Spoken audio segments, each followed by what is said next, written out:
I want to thank everybody for being here and taking time out of their schedule. We got 24 people on the Zoom call. It's being recorded. Good. Pointing out right there.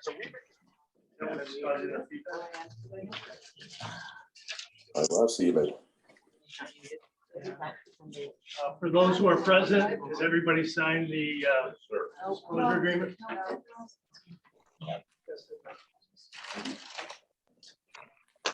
For those of you who don't know me, I'm Gerard Green, co-chairman of this government affairs committee, and our other co-chair was out of town today. So, and I left my readers at the diner that I stopped at. So I'm blind as a bat. But thank you all for being here. We have a great subject, very important. I don't know how many of you have heard much about this. But it's eye-opening, I guess, is a good word, and a little scary to think about what they're proposing we do here. But Brenda's going to help us out here with the introductions of our guest speaker. We did the signature, everybody's got an agenda. There was traffic. Turn it over to Brenda for the introductions, okay? Thank you, Gerard. Good morning, everybody. As Gerard mentioned, please sign in. The sheet is going around, and there are agendas up here at the table. Thanks to everybody who is here in person and those joining us virtually. I'm Brenda Alacey, for those of you I haven't met. And we're delighted to have the president of National Fuel Gas Distribution Company with us, Donna DeCarolis. Donna was named president of National Fuel in February of 2019. She's had a long and successful career with the company. During Donna's tenure, she has managed a number of different business areas, including corporate investor relations, utility customer quality assurance, corporate communications, human resources, utility energy marketing, government affairs, utility consumer business customer service, as well as being previously headed up several of the company's non-regulated business entities. I bet you can't fit that all in a card. When you work someplace a long time, you don't want to different jobs, right? Donna serves on numerous boards and leadership roles, and she is a member of the University of Buffalo School of Management Dean's Advisory Council and the Society of Gas Lighting. She is past president and chairperson for Shays O'Connell Preservation Guild, as well as for Leadership Buffalo, which she is also a graduate. Donna holds both a bachelor's and master's degree in business administration from the University of Buffalo, and she is a city resident and lives with her husband in Buffalo. Welcome, Donna DeCarolis. Thank you for coming today. Everybody, so nice to be here. Nice to see you on Zoom. I do have a slide deck. Do I just use the, Yeah, but there's a clicker right on there. Yep. okay. Yeah, so I do have a few slides, and you can send them through Brenda after the fact if you'd like to look at them in more detail. They also have a lot of hyperlinks, so if you're really interested in the topic, there's a lot of material here that you can read. But I guess just from a high level perspective, I don't know, are you all familiar with the Climate Act that passed in 2019? Even somewhere? It was working. Can you advance it for me, or which it is? Sorry, is it this? Yeah, it was working. Did you get turned It's on? probably me. No, It's my operator error. No, it's not working. That's my crash story. Sorry. Yeah. Oh, can I do it from here? No.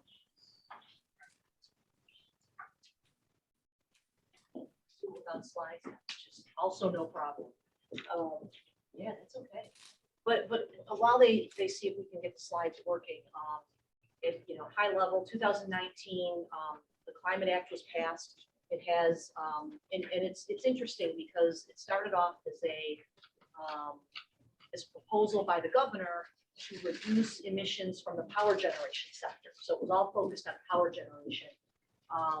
And then it became broader, and it became not only power generation, but greenhouse gas emissions economy-wide for New York State. So the final result was a law with a lot of specific requirements in it. And what it includes is, on the power generation side, a requirement that by 2030, 70% of all power generated in New York State is generated from low emissions sources. renewable sources is the actual term. So by 2030, it has to be 70% renewable sources for all of power generation. And then by 2040, it needs to be zero emissions power generation for all power generated in the state of New York. So that's kind of the first requirement. The other requirement that I think is impacting, when we look at it from our perspective and how it would impact customers of ours as a utility, the other one is an 85% reduction in greenhouse gas emissions economy-wide versus 1990 levels by 2050. And that also is the interim goal. I think the 2050 goal is really the focus. So what that means is really all sectors of the economy, from manufacturing, home heating, transportation, so how you fuel your vehicles, and really everything. It's the waste sector, it's everything. Emissions have to go down 55%. So what the legislation also required was the establishment of a climate action council to come up with the roadmap to get to those requirements. And so that's what we've been working on for the last 2.5 years. I'm one of the members of the Climate Action Council. It's a 22-member body. The majority of the body is heads of state agencies. So it's New York State Department of Environmental Conservation. It's New York State Environmental Authority that does research and development. So those two are co-chairs, and then 8 of us are appointees. So we have a 22-member body. And I don't know if you saw the coverage for the event last night in Buffalo. There was a public hearing. I don't know if anybody happened to see that in the news. So right now, there's a public comment period open to really give views on the contents of this plan. So again, I don't think we have slides, right? So I'll just keep going. So, and I'm going to use my notes then. So right now, where we are is we have a draft plan for how to get to these requirements. And there's public meetings and public comment through June 10th. And then by the end of this year, we have to turn the draft plan into the final plan. And then there would be legislation that follows starting next year. So bottom line is a few things that are in the draft plan. Now mind you, the draft plan is 340 pages long, plus like another 500 pages of appendices. So, a lot of modeling being done for how can you get to that 85% reduction by 2050. In there are a lot of prohibitions, and that's really what I've been talking with the community about. There's really specific deadlines by which you can't use anything that emits CO2. So natural gas, oil, propane, wood hasn't been eliminated yet, but all those major sources of energy in our state would need to be essentially eliminated. And I'm going to just read to you some of the actual proposals that are in this plan. One is that there would be no new gas service to existing buildings starting in 2024. So if you have a building and you're not already connected to gas, but you would ask us to connect you to gas, we would have to say no if this plan is approved as it stands. No new gas for new construction buildings beginning in 2024. And that would start with residential and low-rise buildings, and then a few years later in 2027, it would be for high-rise buildings, 7 floors and above. No new natural gas appliances for home heating, cooking, water heating, clothes drying, beginning in 2030. So that would be for residential. So specifically, the suggestion or the proposal in the plan is in 2030, if your furnace breaks and you're using natural gas, oil, or propane, you'd have to electrify. You'd either use an air source heat pump or a geothermal heat pump. And that would apply for heating and water heating starting in 2030 for residential. In 2035, it would apply to cooking and clothes drying. And those same things would apply to commercial buildings starting in 2035, those prohibitions.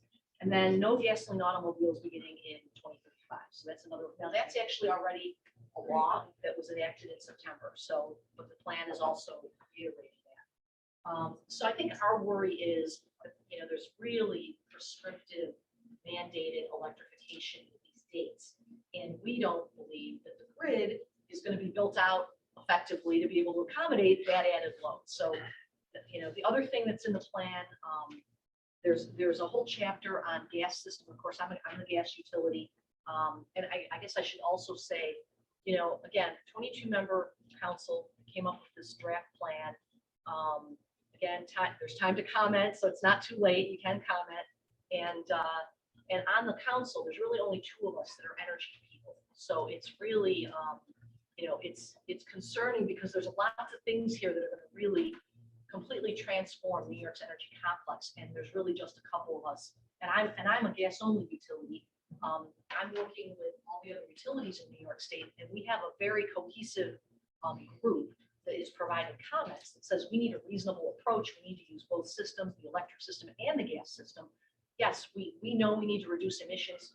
This is the law, we have to do it, but there's a lot of different ways to do it. And so we're all working together on this, but I think it's concerning that there's really specific proposals coming out without a real roadmap for how do you actually do this? How could you actually do this and what would it cost? What would it cost consumers? That's not really being talked about at the meeting.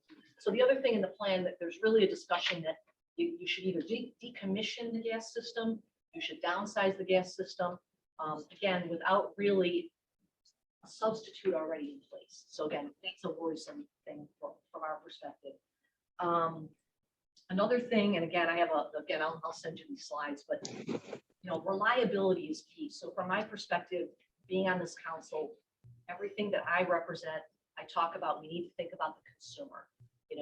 We're Western New York. We represent, 1.2 million people is how many people we sell to in our region. In our region, it's cold. It's a lot colder than downstate. I mean, some of the policies are being done downstate, but in our region, we use a lot more energy for heating.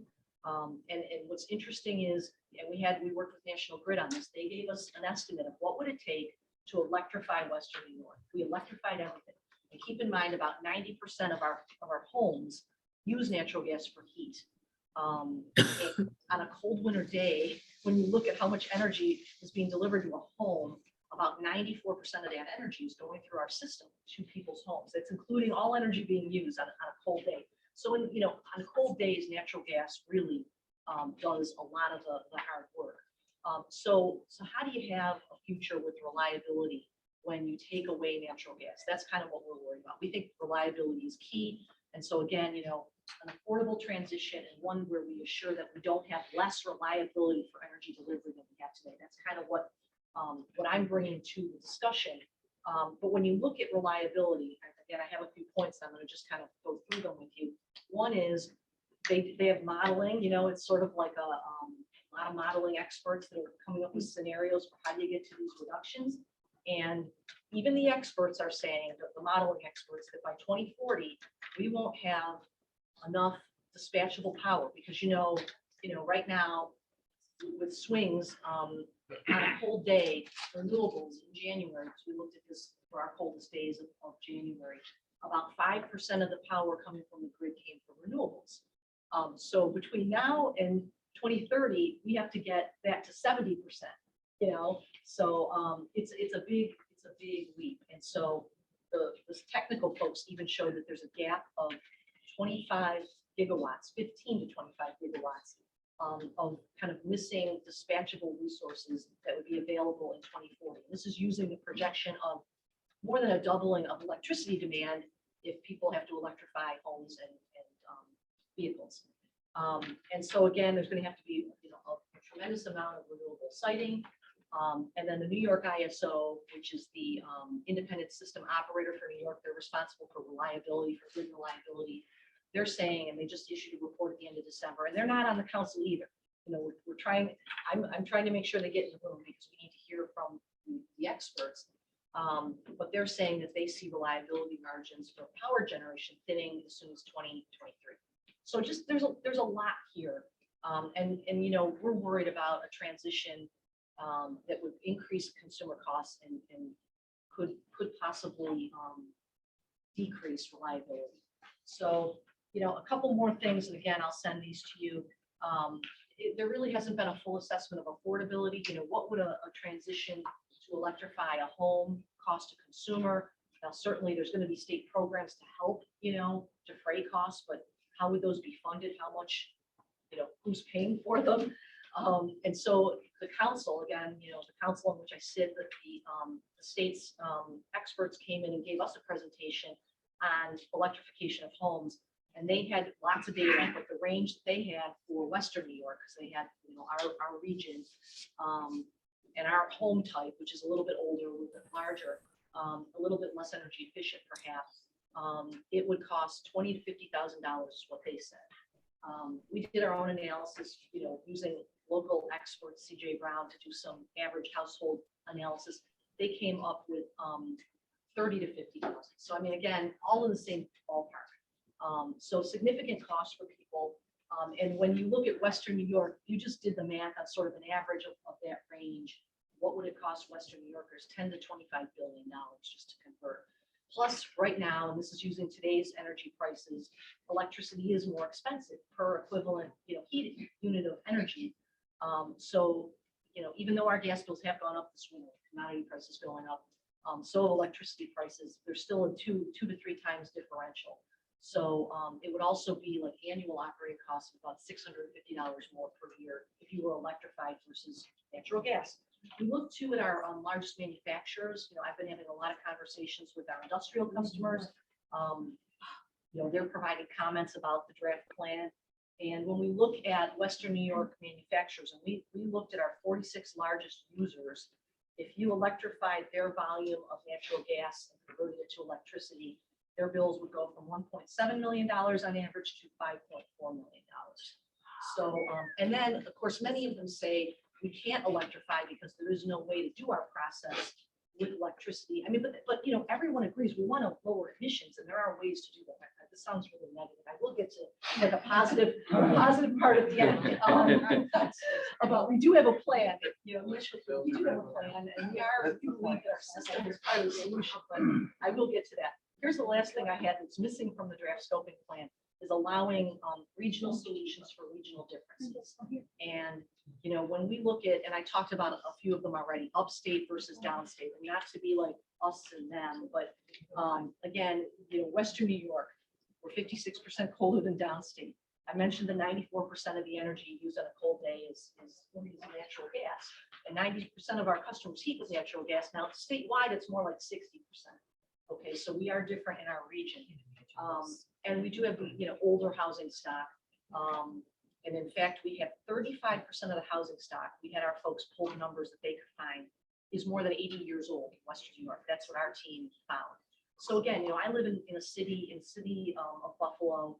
I have a boiler. If my boiler breaks in the middle of winter, I don't really know what I'm going to be doing. So I can't electrify my house very easily. So these are kind of real life challenges that I'm trying to bring and get other voices to bring to the attention of the council. So, and then the other thing is really, and I have a great chart for this, but the grid in Western New York is really clean already. So here in Western New York, we need better solutions, and we already have a really clean grid. 90% of the electricity generated here is generated because we have hydro, is considered zero emissions already. Whereas downstate, the percentage is 21%. Because downstate is a real problem with using oil fueled generation, and that is a real issue. That does need to be resolved, and communities, neighborhoods are impacted by that. Those are things that we need to get after, and we also need to get after oil. There's a lot of oil being used for heating in downstate. That's really an area that. So what do we propose? Knowing that this law was going to pass in 2019, knowing I was named to the council in the fall of 2019, we didn't start meeting till 2020. We had a study conducted by a third party to say, could we reduce emissions 85% for our gas utility customers in our region? Could we do it? How could we do it?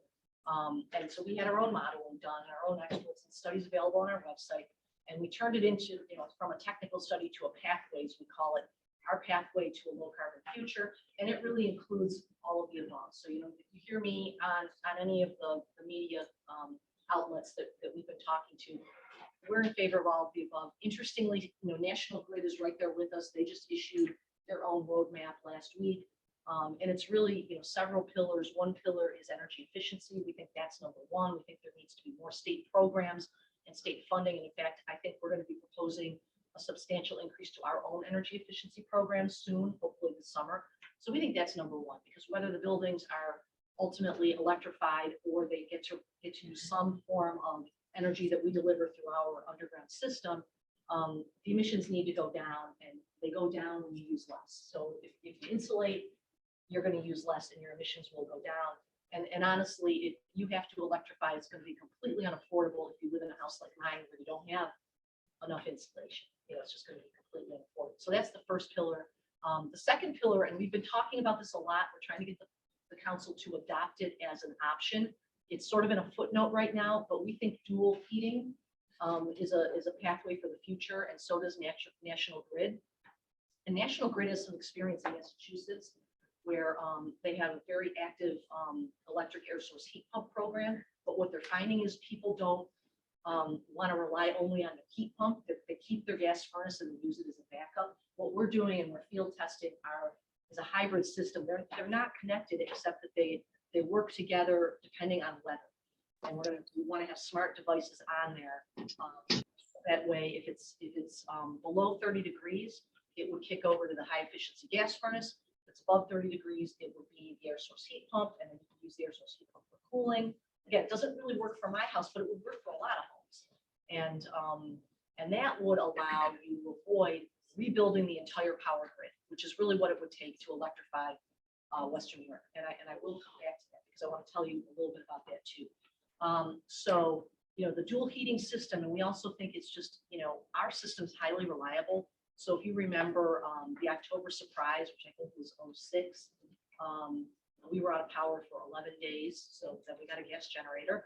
And then it's November, my mom's in Cheektowaga, she had 7 feet of snow. We didn't get the snow in the city, but luckily she still had power, so that was okay. But again, our energy is still being delivered during those kinds of severe weather events. So we think, thinking about the future, more severe weather events, more frequent weather events, not to mention cyber. I hate to talk about risk, but risking having only one source of energy for everything in your home, your car, your businesses, and risking, the fact that it's being delivered by above ground wires that can be interrupted by storm.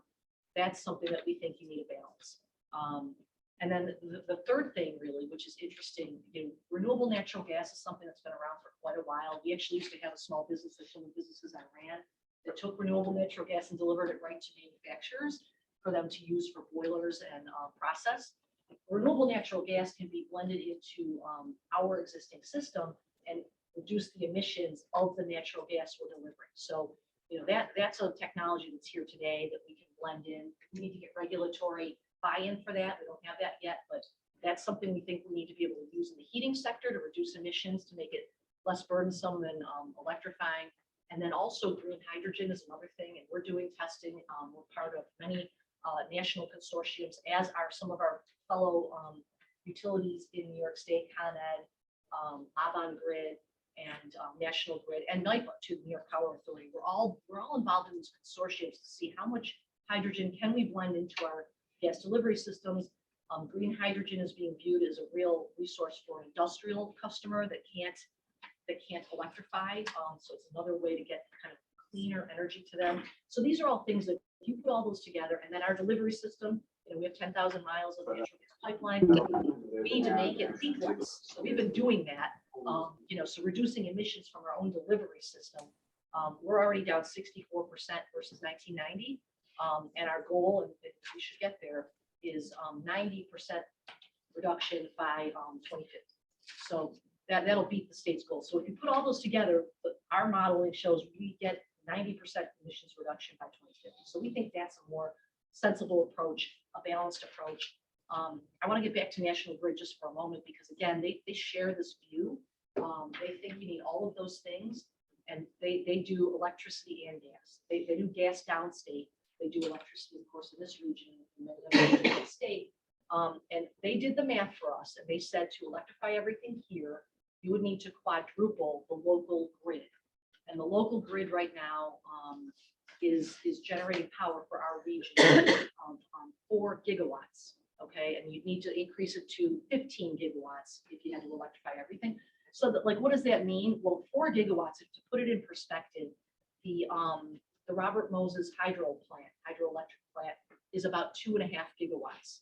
Okay, so you need to go from 4 to 15. You have to add 11 gigawatts, which would be like adding 4.4 Robert Moses, hydro, more of that capacity just for Western Europe.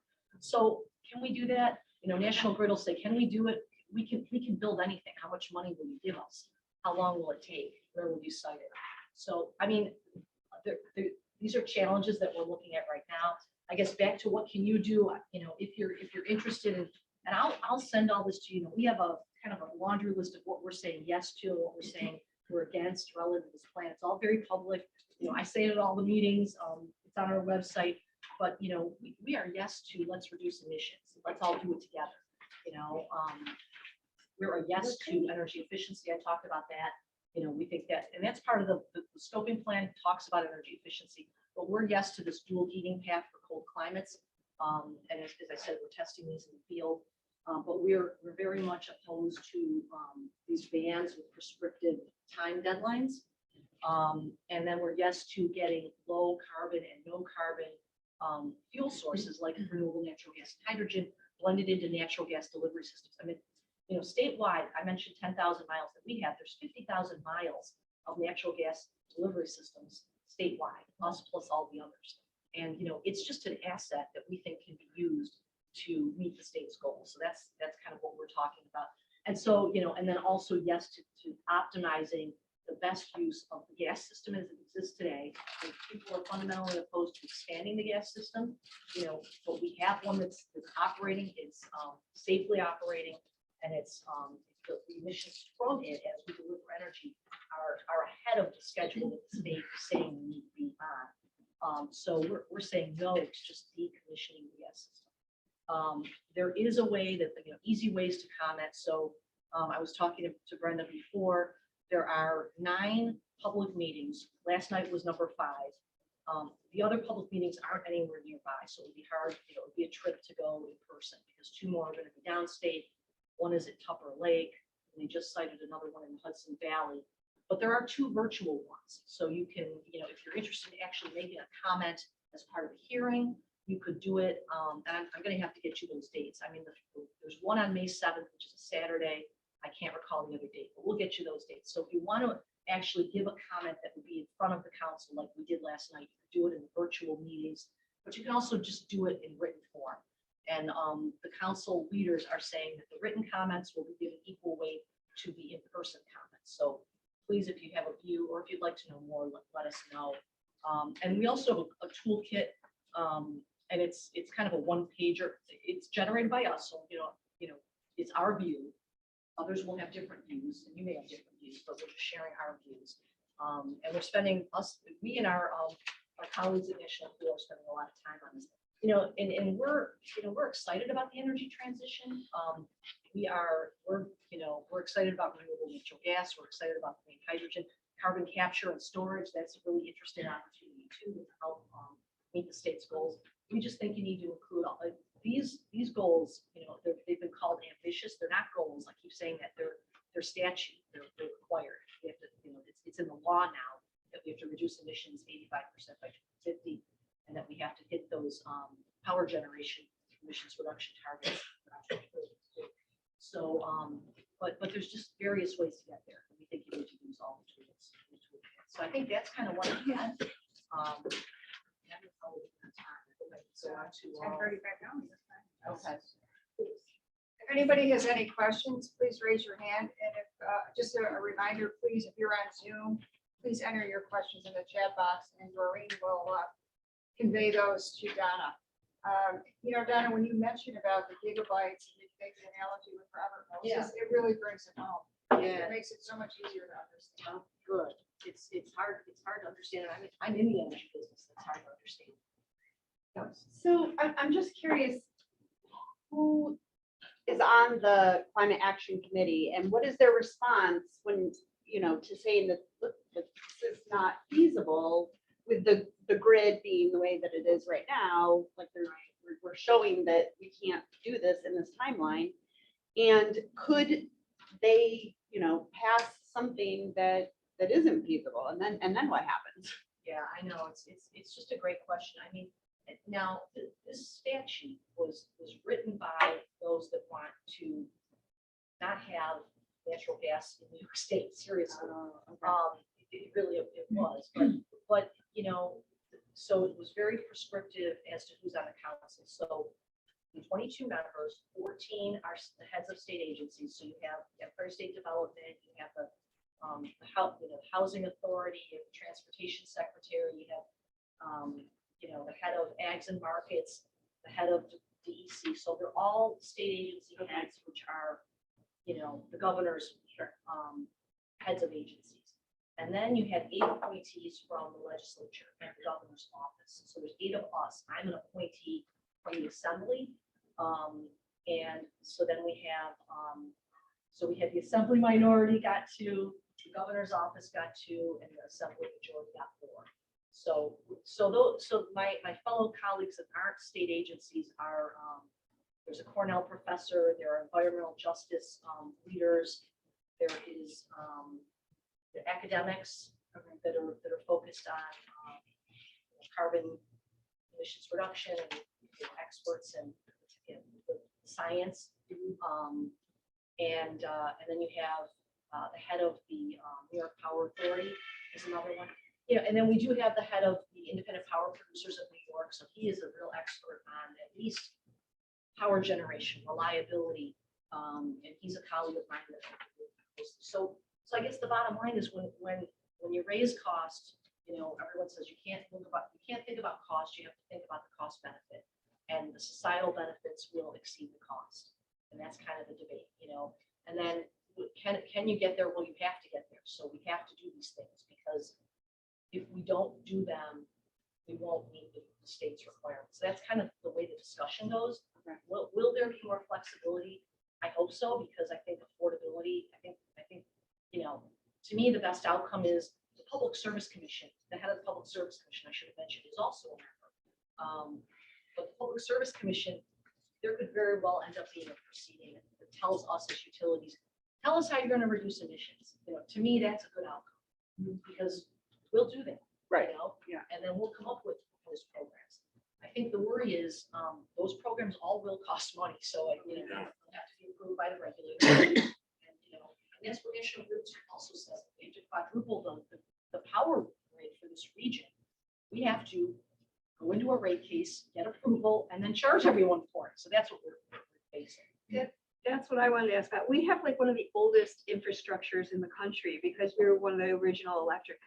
I mean, where's that cost going to fall? Is it going to fall on the taxes that people can't already pay because they're being reassessed and they're already losing their homes because of this?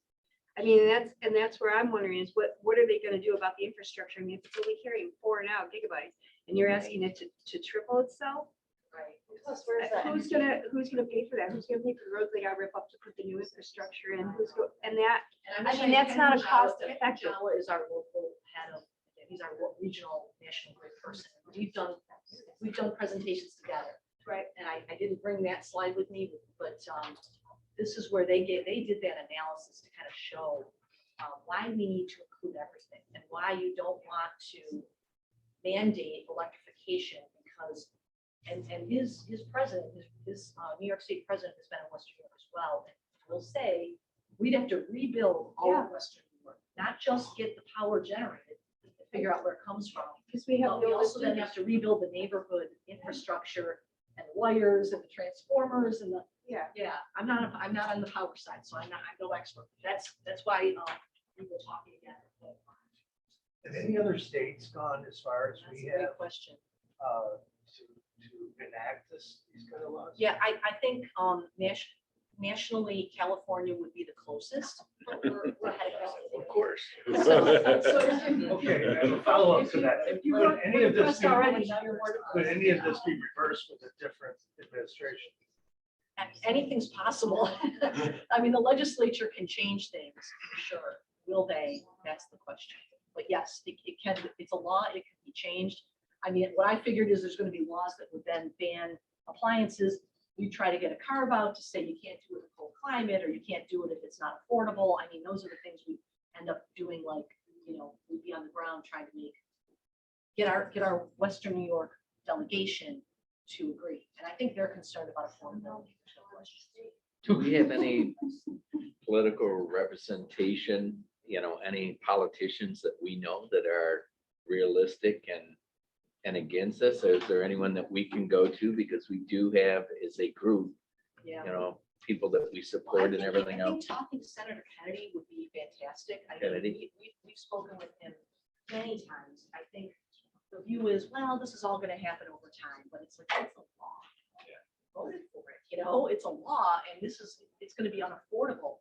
So I think talking to Senator Kennedy, I think talking to Sean Ryan, Crystal People-Stokes, if you have relationships, we've spoken with everybody, and so is National Grid. So I think there's a recognition, but I think what we're left with is it's a law. Right. It would be, when we were trying to get amendments even a year or two ago, the consensus was you can't amend this, because if you try to amend it in one direction, others will try to amend it in even a more restricted direction. So you can't do amendments. So I have a whole house generator like yourself. When would that go away where I couldn't use in case power went out? When could I not use it they aren't anymore? on to us yet with the generators. So no, I know, I'm afraid to even raise it. I'm not even gonna bring it up, because the net is so far, generators have not been included. The other thing that hasn't been included, because there's a lot of discussion about this, That's the North Country, that wood has not been, there's some question about, is wood excluded for heating? It wasn't expressly excluded, but generators, I think what I have trouble seeing is, because what you'd see is a system, like we have the 10,000 miles, where, pockets of people will electrify, and then we'll still need to maintain a safe system until the last customer is on the system. That just doesn't make a lot of sense. So we, with gas generators, we might still be on the system. I think, the view is, there's so many industrial customers that will not be able to convert. We will need to still serve. Yeah, you industrial can't do customers. metals. Nobody wants to see them leave the state, so we'll need to serve industrial customers. So there's a lot of, the detail questions. How do you manage this? So far, there's no elimination of gas generators. And backup, using it backup for, health facilities and places like that too. Yeah. Okay, I was just wondering if anybody thought of this. I built a new house in 2024. I'm all electrified. And then I get my electric car because I'm 100% in. We have October storm again. We lose power for 10 days. What do I do? I know. So they had warming, I have to be honest. How? I can't charge up my car. Boost I'm up gonna your- have to one go of your on. neighbors. Boost your wood stove up there. That's exactly. How am I gonna call anybody? My phone is Talks about electric. warming shelters. Oh. Now there's retail shelters, respite shelters. So I What are they warming them with? I know. Oh, yeah. Yes? What are they warming it with, Sharon? Excellent. There's a question in the chat. Our bodies. What about propane? Yeah, propane would be in the natural gas. Yeah. So propane, oil, natural gas would all be on that same timetable that I outlined. So. These people are crazy. Yeah. You can't Yeah, do I didn't this. even think of that. Well, Yeah. that's the Because question. they did it behind our back. That's the question I have. If you say it's already the law, is there a point where this can get whittled down through the legislation, that the legislators can work to whittle down some of these restrictions, but they seem a little unreasonable? Yeah, the law's already in place, and I think what could happen is, again, procedurally, I'll lay out the law. By the end of this year, this draft plan, and, please comment. June 10th, you can still comment in writing, and we'll get you the link, so it's an easy way to do it.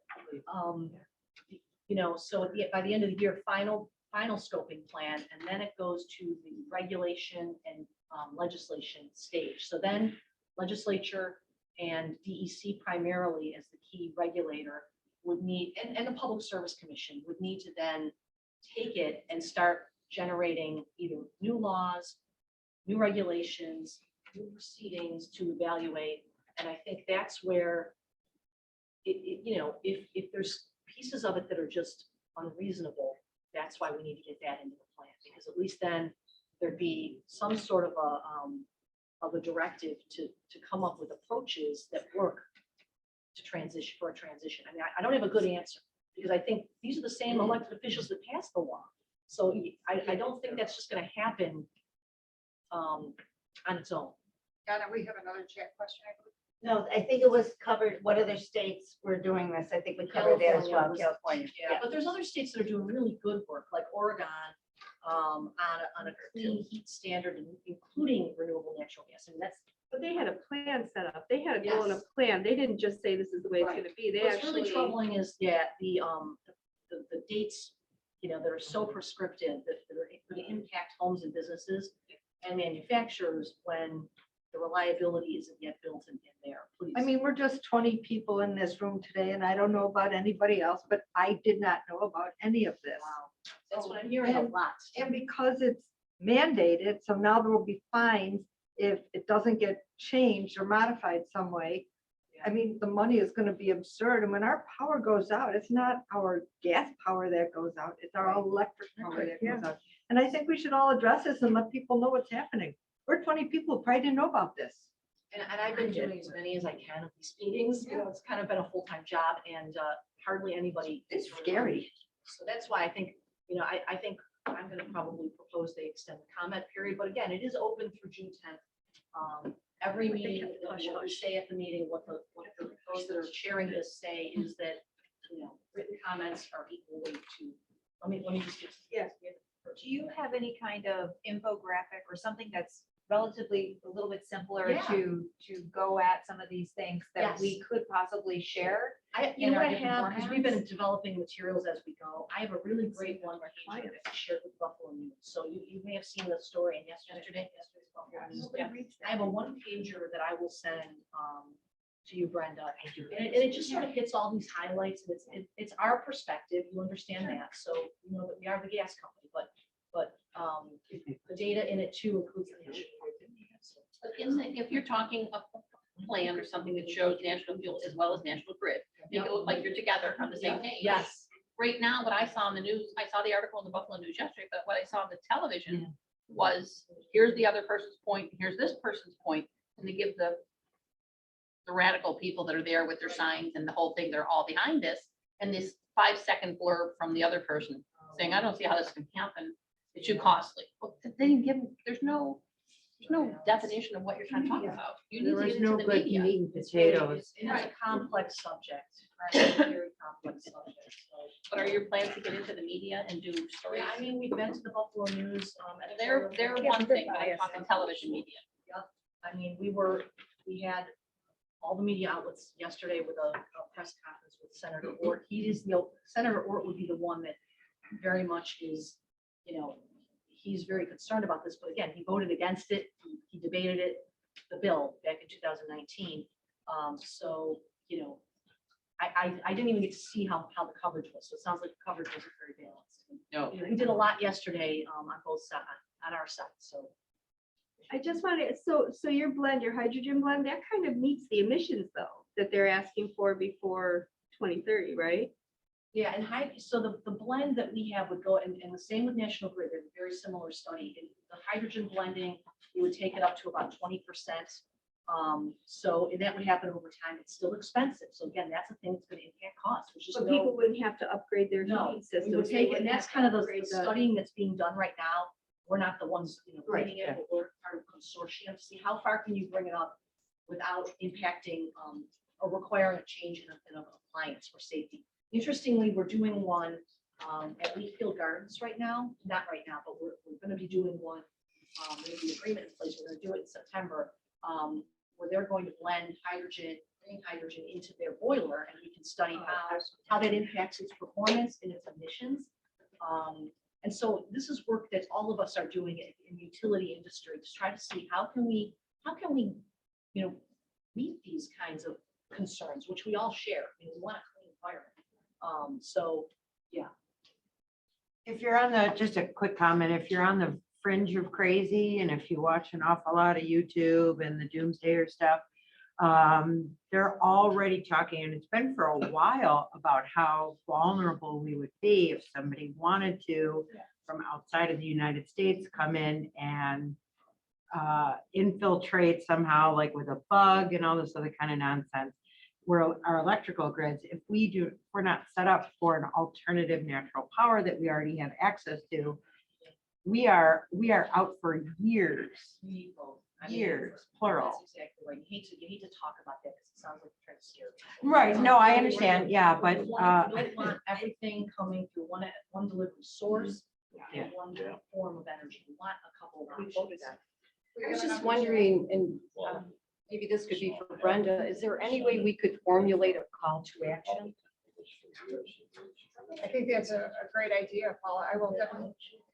And you I know, love we're that. going We to- would need the Love help, that. we would need the help of realtors. I mean, Because it's we're not gonna be in the forefront of all of You this, need- if this is you what need you to do. get letter from people like signing on, something like that would be. and that's what the call to action does for us, is a Yeah. form letter. Yeah.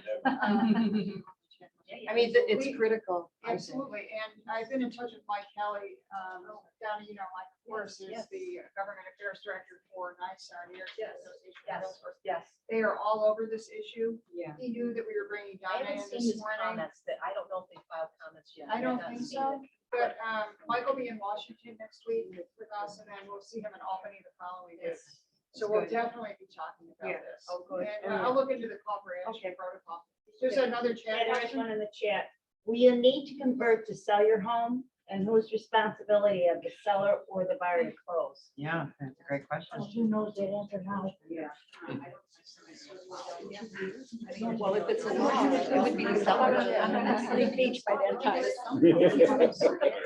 Any other questions? It's what's going on at the old freezer cream location? I've heard that there's working stuff there to improve the grid for the area. You know what? I don't know, but I can find out for you.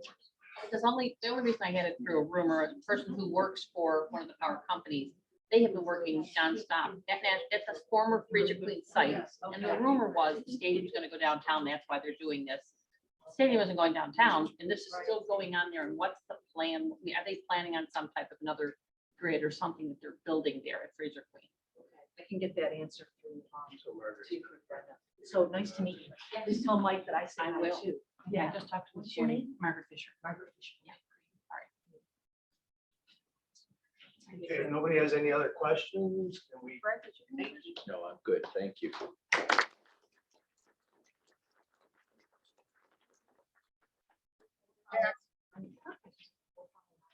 Scary.